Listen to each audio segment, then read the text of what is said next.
Back during the Revolutionary War, there was a bit of a standoff that happened for a little more than a year over the city of Boston.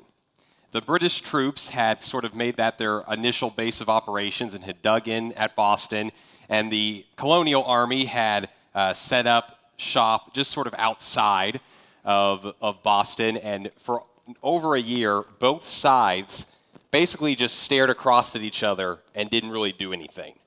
The British were just kind of waiting to get orders from England and hopefully more troops and more supplies, and most historians think they really undersold the American army and what George Washington was thinking.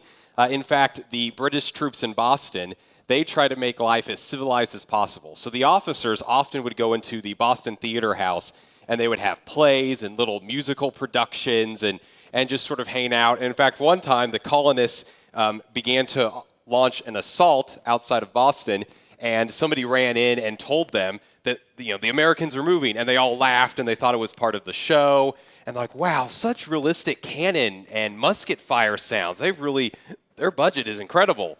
And it turned out, no, the American colonial army was actually moving, and they just thought, oh, and then finally they realized, no, this is a real battle. We have to go. So that's what, the British soldiers were doing. Meanwhile, on the American side, George Washington was trying to hold a ragtag army together. He had no money, and he kept asking, Congress for money to pay the troops, but there was no money to really pay the troops. And so when their terms of service expired, a lot of them, they just went home. And Washington tried to give speeches and get his generals to talk to his men about, we're fighting for the cause of freedom and liberty, and we're fighting against tyranny. And that motivated, a few people to stick around. But most everybody, when it was time to go home, they just went home.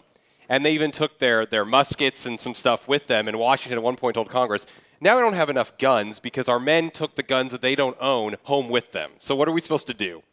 And and what ended up happening on both sides, both the American and the British side, is both armies grew complacent. They got bored. They were just kind of sitting around waiting for something to happen, and nothing was happening. They became very frustrated with the lack of action. The causes began to sort of seem less and less important because we're just all sitting around. And as is often in war, many of them began to grow sick as various diseases and the cold weather ran through the barracks. And they just started to complain more and more because there was nothing to do. What's the point of all of this? Now, Washington, in sort of a Hail Mary effort, sent one of his generals named John Knox up north to a fort to try to capture more weapons and supplies because they didn't have enough. They didn't even have enough gunpowder to fight the British if it came to that. And John Knox was actually Henry Knox, he was successful.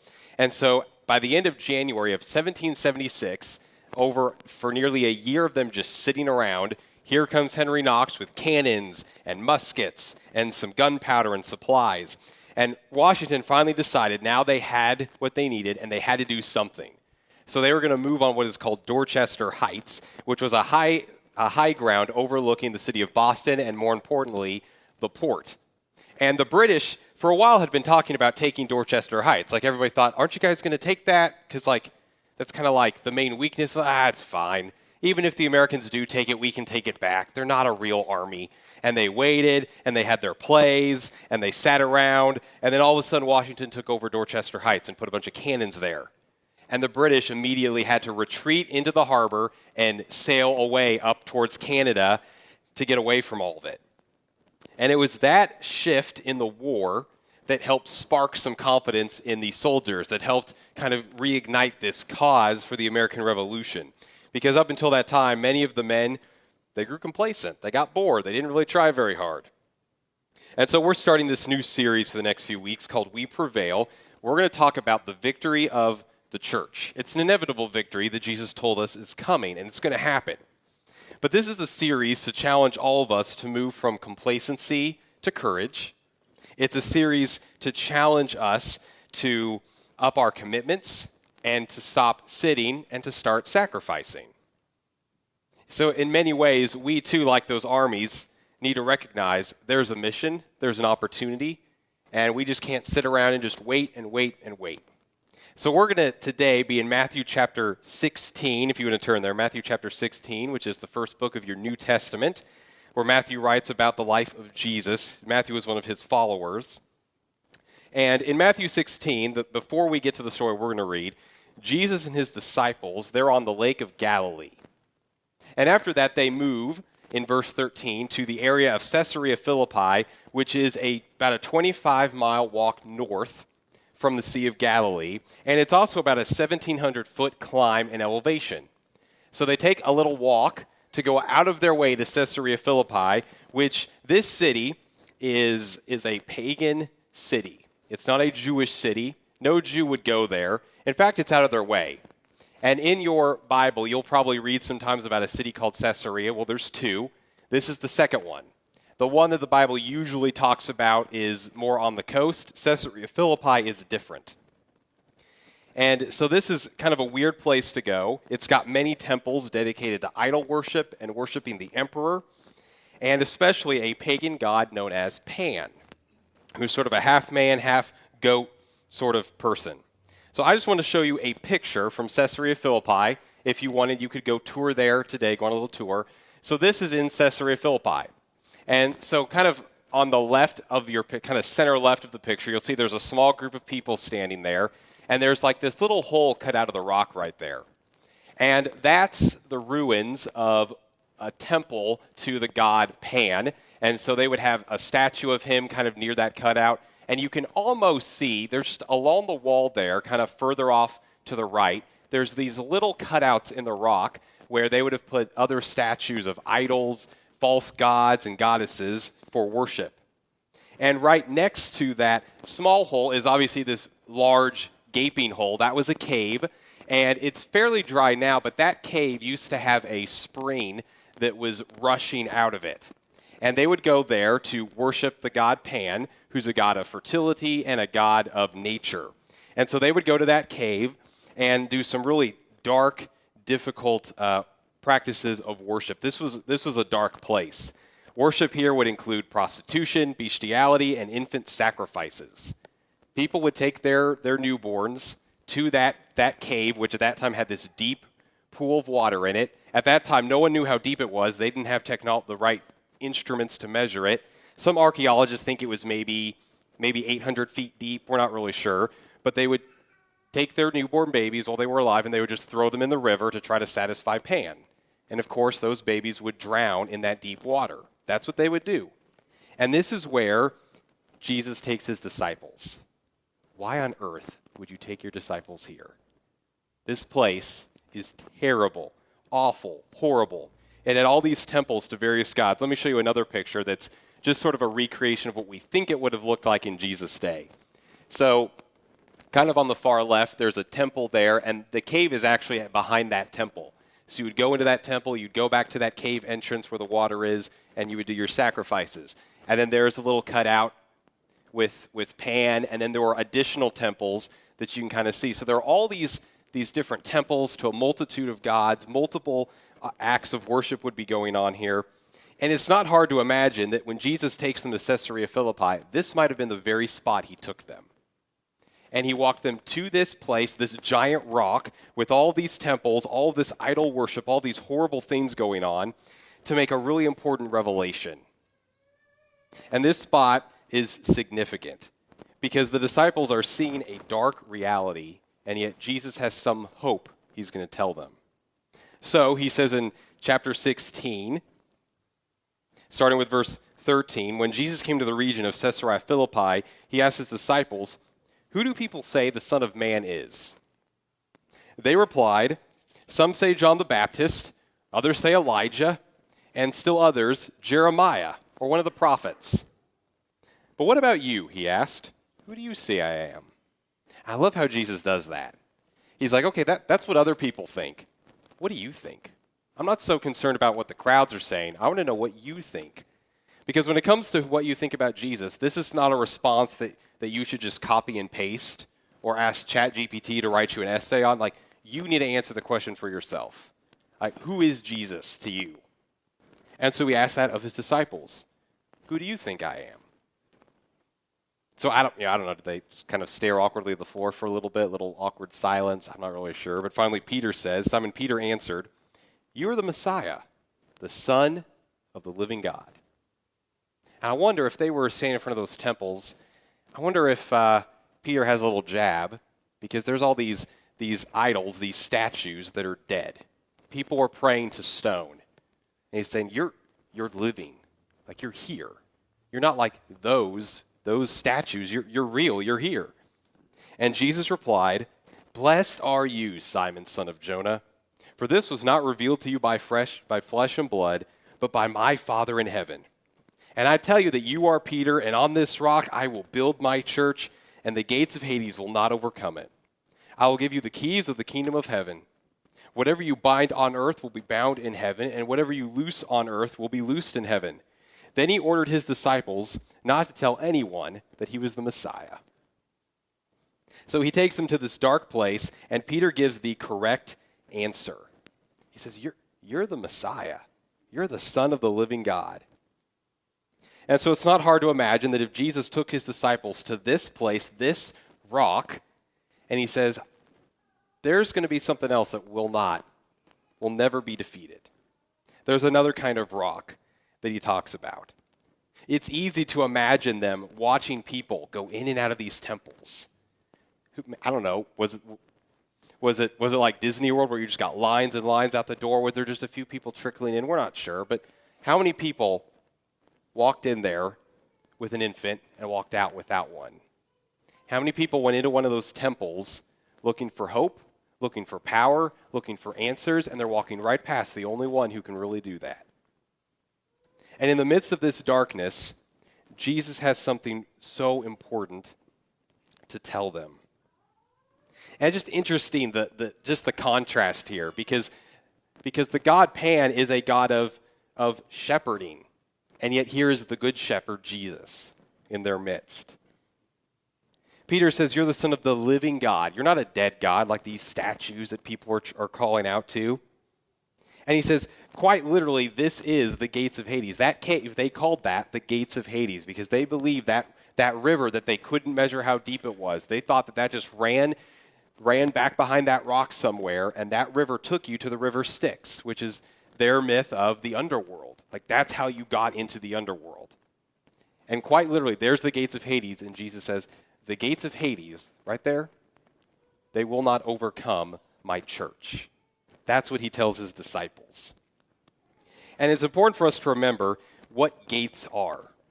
Gates are defensive structures. When you are on defense, you put up gates, not when you are on offense. Gates are defensive structures. So just think about when you play defense in sports. When you're on defense, your job is to react and respond. You're trying to see what the offense is going to do and match them or throw a wrench in their plan. That's what you've got to do. You've got to anticipate what the other team will do. That's your job when you're on defense. But when you play offense, you are attacking. You execute your plan when you're on offense. That's your job. That's your task. And I think, unfortunately for a lot of us, we kind of imagine like the church is in this boxing fight, and we've just got our arms up, and we're back in the corner, and Satan's just walloping us. Left hook, right, just punch, punch, punch. And we just got our arms up, and we're just taking it, and we just know if we just take it enough, eventually Jesus is going to call the fight. Like, we just got to stand here and take our hits. But that's actually not at all what Jesus tells us. That's not the word picture that he gives to us. Because what Jesus is saying to us is that the church is actually on offense, and Jesus won't let anything stop it. We're the ones on offense. Because there are gates that Hades has to put up. We don't have to worry about gates. And this is a completely different mindset when you change from being on defense to being on offense. It changes the way you think and the way you see things. See, when you're on defense, you focus on trying to stop something instead of trying to start something. So a church on the defense will think, how do we stop things that are going on, instead of how can we start something? When a church plays defense, the focus is on preventing things from happening. But when the church plays offense, we focus on advancing. I mean, how many churches do you know that focus on stopping something in the culture rather than starting something that will change the culture? It makes a huge difference. In the early days of the church, it was a common practice for people to take their unwanted children and put them out on the kind of the edges of town near the woods and let them die of either exposure or being eaten by a wild animal. And of course, the early church absolutely did not like this. But they knew that, how do you change that whole cultural system? So instead of stopping something, the church started something. They would, at night, Christians would go out through the streets, they would go around the perimeter of town, and they would kind of check the edge of the woods for kids and babies that had been left out, and they would take them and adopt them. They started practicing, instead of abandoning babies, they started adopting them and raising them as their own instead. And when the church is playing defense, the focus is, well, who's coming at us? Who's our enemy? Who do we have to protect ourselves from? And so that a church is playing defense whenever the general tone is complaints, or we kind of have a victim mentality, or we talk about, man, how we're just being oppressed and how everything's against us and everybody's out to get us. And there's kind of this tone of despair and pessimism when a church plays defense instead of offense. And a church on defense focuses on the opposition and the obstacles, while a church on offense focuses on the opportunities. So the question is, well, what do you see? Do you see obstacles or do you see opportunities? What's got your attention most of the time? And, just to be honest with you, I have heard quite a bit of despair and pessimism the last couple of years. A lot of, what are we going to do? I don't know, man. Look at the world. What are we supposed to do? I've heard a lot of that. And I haven't heard quite as much talk about the opportunities that we have, because there actually are a lot of opportunities. Even though our post-COVID world has its fair share of obstacles, there's also a ton of opportunities, because more and more people are having this hunger for God. They want to know what truth is. They want to dig down and get the real answers. They don't want simple answers. They just tell it to me straight. Let's talk about this. Let's ask tough questions. Let's get to the bottom of it.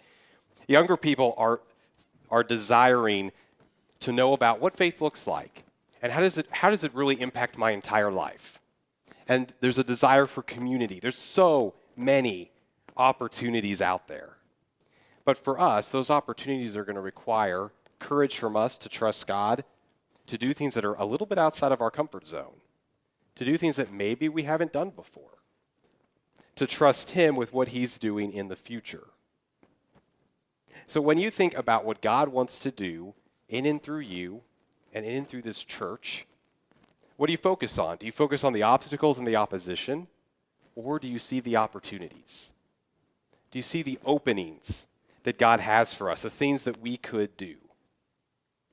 And the reason many of us, I think, have found it easy to kind of sit back and just relax and get a little too comfortable and a little too complacent, and instead of sacrificing, we just kind of wait. We kind of maybe took a step back from our commitment to Jesus. And a lot of that is because we've kind of bought into this slide that we're on defense. Our job is we just kind of got to step back. We're supposed to isolate. We just got to kind of hunker down and just kind of ride this storm out. When instead what Jesus says is, there are gates. You can go up to the gates and help rescue people from death and darkness. Because Caesarea Philippi, that was a place of complete darkness and false worship. That was a place, that was a location that is the direct opposite of the mission of Jesus. And He takes His disciples there and says, I'm going to build a church, and even a place like this will not overcome it. Nothing will be able to stop the church that Jesus has built and continues to build. And I even have to stop and think about how difficult it might have been for the disciples to believe that this place would one day be a bunch of ruins. Because for us now, it's ruins. Like you can take a field trip over there, you can take a tour, and some tour guide will walk you around and tell you about what it used to be like, and all that's left is a couple pretty nice carved stones. That's it. The place is gone. Even that grotto, the gates of Hades, it's different. There was an earthquake in about 1000 AD that altered the course of that stream. So now it doesn't flow out of that face of the rock. It flows a few feet away. So we can go and we can see ruins, but in the days of the disciples, there were temples there. They were active. They were busy. They were popular. I mean, I wonder in their mind how they even thought it would be possible that a place like this might one day not exist anymore. Like, how would it even happen? I mean, they lived under control of the Roman Empire. Temples are everywhere. I mean, yeah, the Jews do their best to stay away from them and not have them in their cities, but the Romans are building temples. And there's no shortage of people who visit those temples and support those temples. And I wonder if maybe the disciples, I just wonder if they were thinking about different strategies that maybe they could do to like lower the popularity of those temples, or somehow warn people about the dangers of these temples. Or I wonder if they thought, well, Jesus is the Messiah, so surely that means he'll become the king. And when he's the king, he can just make these temples illegal. Problem solved. But Jesus had a very different kind of battle in mind, a spiritual battle, a battle for the hearts and the minds of people.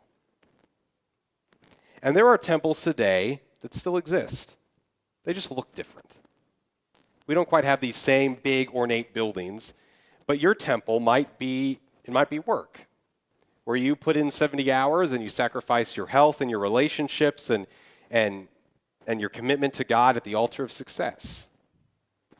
Or a temple could be an app that just keeps you distracted for hours and hours and hours as you keep swiping, and you miss all these opportunities that God might have for you. Or a temple might be a gym or a field where you invest a lot of blood and tears and sweat to win a competition, but then you don't have a lot of energy to invest in Jesus. We have temples today that they just look a little bit different. And no matter what temple might still be in your life or what temples you see in the world, these temples are all going to one day be ruins. Like they're just not going to last. They're not going to answer the deepest questions that you have. They're not going to meet your greatest needs. They can just do that for a little while. And everything that you sacrificed will be for nothing. Meanwhile, Jesus and his church, we're still going to be here.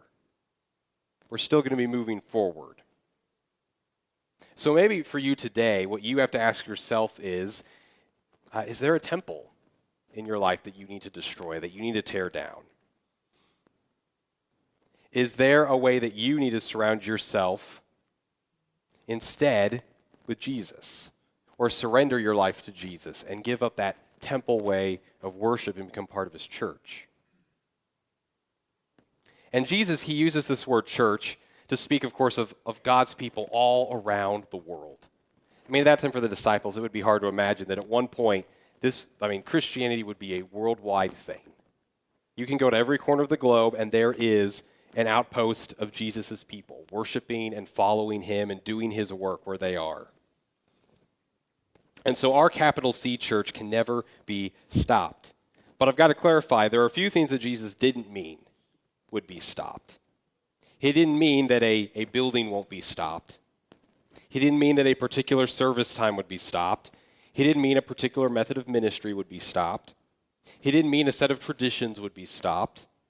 He didn't even mean that a specific lower C church would be stopped or that a program would be stopped. Because unfortunately, there are churches that close for several reasons, and maybe you know of some of those. I mean, I preached in a few of those myself, where maybe the town dries up and there's just nobody left.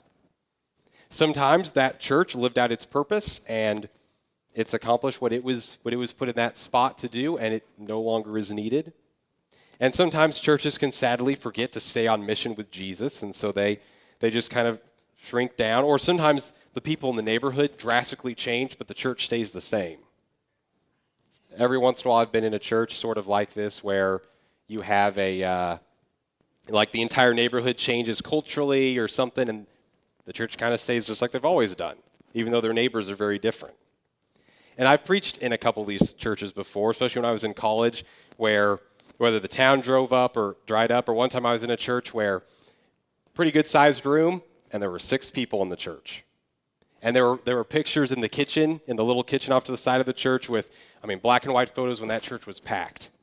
But there's 6 people. And so I'd come in for Sunday school, and we had a couple folding tables off to the side in front of the stage, and we'd sit down and do a Sunday school lesson, and then we would all get up. They'd go sit on the first 3 or 4 rows, and I would put a little stand just in front. Nobody ever sat on the front row, so it was like the second through the 5th row, and I would preach the sermon, and that's kind of what we did. Why does that happen, though? How do you go from a black and white picture where everything's full? Well, town got a little smaller, church kind of forgot their mission, everybody kind of just left. And so I want to tell you this carefully, but in all seriousness. I know you love Campbellsville Christian Church, and I do too. I want this to be the best church it can possibly be. I really do. I really believe that. However, Campbellsville Christian Church is not the only church in the world. We're not even the only church in town. There are so many churches. And so when we think bigger than just what Jesus has for our church, and we think about what he's going to do for the church, it opens up the opportunities for ways that we can partner with other churches, because we're all on the same team. And it also clarifies how God has uniquely called our church. Maybe there's a type of person, or there's a community, or there's a place where he wants our church to focus in on. Because even we have a part of being on this team. Tim Keller was a pastor in New York City, and he, before he died, he often talked about what he called a gospel ecosystem. And he really thought that every city, every town needed different kinds of churches. It's like you needed a town to have, mega churches and small churches and medium-sized churches and really modern churches and traditional churches and liturgical churches and charismatic churches and missional churches and house churches and Baptists and Methodists and Catholics and Christians and Presbyterians and everything. He had all of it because he thought that would help your whole city out. Because one church may not quite connect with some people, but another church might be great. Or one church might be perfect for just that little neighborhood. One church might be great at reaching those with a lot, and another church might be great at reaching those who don't have much. And we need all those different expressions, and sometimes those expressions remind all the other churches there's more to church than just the particular way that we do things. And so Jesus, his promise here in Matthew 16 reminds us when one church wins, we all win. We all win. And I got to be honest with you, sometimes, I'll be on social media or something, and even in my heart, I struggle with this. Because I want Campbellsville Christian Church to be the best church it can possibly be. And so I'll scroll through and I'll see another church celebrating like a record attendance, or they had a lot of baptisms, and this is, to my shame, what happens inside of me. I go, they probably saved all those baptisms for one day, just for a good picture. Or those are mostly kids. Like, one day we'll have a bunch of kids grow up and get baptized here too. Like, okay. And inside, sometimes I don't even celebrate. I myself, sometimes I'm like, well, really? But when one church wins, we all win. So yes, commit to this church, love this church, help make this church the best church she can be. But don't get so focused on this church that you forget the global church, that you forget our brothers and sisters all around town and around the world that are all on Jesus' mission too. So every couple of months, we get copies of this magazine called The Christian Standard. And it's sort of the magazine for like our brotherhood, our kind of network of Christian churches. And it just, every couple of months, different theme, different idea. And just so you know, we set these out kind of by the church office. There's like a little wooden magazine rack we put some of these in. And there's some up on the third floor in our resource wall, which if you didn't know, on the third floor we have a resource wall. I think it's great. I put some books out there for you to see and some other biblical resources if you want to go deeper. So there's some like cards with QR codes if you want to watch videos about the Bible and different topics. But anyway, so we set these out. And so this edition is a snapshot of the history of the Christian church. And it has some stories in here about different Christian churches that are seeing their best days right now and even seeing their best days in the future. It's just really encouraging. But if you were to pick one of these up, and if you were to flip to about the middle of the magazine, they have 2 pages called The Oldest Independent Christian Churches and Churches of Christ. And if you were to look at that first page, and if you were to go down to the bottom, and if you were to go 6 from the bottom, you would find Campbellsville Christian Church, 1839. There we are. We're on the first page, not the second page, the first page of the oldest Christian churches in our country. Feels pretty good, right? That's pretty cool. That's neat. But here's what I want you to know. It's great that we're on this list. But how do we stay? How do we continue to be a church into the future, for future generations? How do we build off of the legacy and the tradition we have here? How can we make it so that our best days as a church are in front of us and not behind us? Because I don't want us to be one of those churches where someday a Bible college student comes here to preach because that's all you can get. And there's all these photos in the hallway of back in the day when, man, the room was full and we had all these people and we're doing all this stuff and they just have to stand up here and preach to 6 people. What would it take for us to trust God that our best days are ahead instead of behind? And every church has the same mission. I know churches come up with mission statements. We have one too, but every church really has the same mission. It's what Jesus said at the end of Matthew: to go make disciples of all nations, baptizing them in the name of the Father and of the Son and of the Holy Spirit, and teaching them to obey everything Jesus commanded us. Now, every church just puts their own spin on this language. That's what every church tries to do.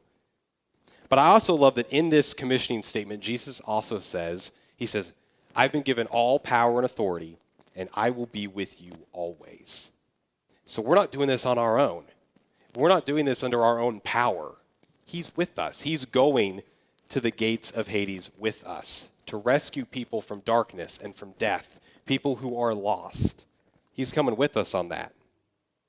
So here at Campbellsville Christian Church, the way we kind of phrase that is we exist to connect people to Jesus Christ and into a growing relationship with him. And that's why we have the tree and the whole rooted discipleship framework, is because, well, once you get connected to Jesus, how do you have a growing relationship with him? Well, it's rooted. Rooted is the way we try to make it a little easier for you to get your arms around. So how do I have a growing relationship with Jesus? Now, in 1 Corinthians chapter 16, the Apostle Paul, he's a follower of Jesus, and he's writing to a church, and this is what he says. He says, I will stay on at Ephesus until Pentecost, because a great door for effective work has opened to me, and there are many who oppose me. Wait, what? There's a great opportunity here, and there are many who oppose me. That usually doesn't seem to go together, opportunity and opposition. But when you follow Jesus, those two things often go together. And Paul knows that even though there's opposition, this is an opportunity from Jesus to be on his mission. And so this may seem like a contradictory statement, but it's not. Because Paul knows Jesus is going to build his church and nothing can stop it. So he's like, this opposition? Nah, they don't stand a chance. I can put up with that. I can deal with it. And so as believers, for us, what would it take for us to live with this perspective, to have this spirit, to move from a victim mindset and mentality to a victory mentality? What if we as a church decided that instead of staying away from the dark places and the dangerous places, that's where we went? We went right to those places that are maybe uncomfortable for us, that maybe aren't very safe, but those are the people who need Jesus. What would that look like? And that's part of what I love about the Immeasurably More house that we're going to be starting here pretty soon. So you've heard Rodney talk about this a little bit. It's this trailer kind of at the back edge of our property, and the board several months ago decided to purchase this property with the intention of starting something. Because we all know homelessness and learned helplessness is a really big issue in our country, but also especially here in Campbellsville. And we can't stop that wholesale. But what we can do is we can start something that might make a difference. And so once this house is ready to go, we're going to take one person or one family at a time and disciple them in the ways of Jesus. We're going to help them with job skills and life skills, and just one step at a time try to help them get some stability in their life. And hopefully that'll lead to them being able to rent a place of their own or buy a place of their own and have a job and hopefully even a career and get to a better place of stability, to learn that Jesus has more for them in their identity than what they've accepted. And that's just one way we're trying to help start something that's going to make a difference. I wonder what else we could start. So if you've noticed yourself doing a lot of sitting recently, if you've noticed yourself getting pretty complacent, pretty comfortable, or if you've just kind of found yourself mostly complaining or having a tone of kind of despair and negativity, like, oh my goodness, what are we going to do? I just don't know. Then I'm going to challenge you to step up. If that's you, the antidote for comfort and complacency and negativity is do something. Like, don't just sit back and wait. Get involved. Put your faith into action. Get on mission with Jesus, because that's going to be the cure. because nothing is going to stop the church. And that's a mission worth getting on. So if you're not serving, serve. If you're not part of some kind of small group of any capacity, get into a small group. Have some Christian community in your life. And lastly, commit. And if you haven't committed your life to Jesus yet through baptism, that's your first step. You got to commit to Jesus to be part of this mission. And secondly, if maybe you've been coming here for a while and you haven't decided to officially kind of join us yet, we'd love for you to join us. And in particular, we do that through church membership. And I know, church membership means different things at different churches, to different people. But for us, church membership means that you're making a commitment to us, and we're going to make a commitment to you. You're going to commit to be a part of us on mission with Jesus. You're going to commit to being part of our small groups and serving and being part of making the mission of Jesus happen here. And we commit to pastorally look over you and shepherd you and take care of you and be your church family, to encourage you and be there for you. So however you need to step up, step up. This is the time. Nothing's going to stop Jesus' mission. So we absolutely don't need to sit around and just wait. Let's go. Jesus, I thank you so much for your promise to us that this church is never going to end. That you are going to use your church in every place, in every season, to impact people. You're going to help to bring the news that you are the Messiah, the Son of the living God, to those who need to hear it. And so, Jesus, we ask you to continue to help rescue people from dark places, help rescue people from the idolatry they're in, or the sin that they're trapped in, or the trauma that they need freed from, or the lies from the enemy they've accepted. Help those who feel like they have no hope in the world find hope through you. And God, please use us. Help us to see those opportunities. Let the Holy Spirit convict us and challenge us and encourage us and open our eyes to see the people and the places that you want us to go.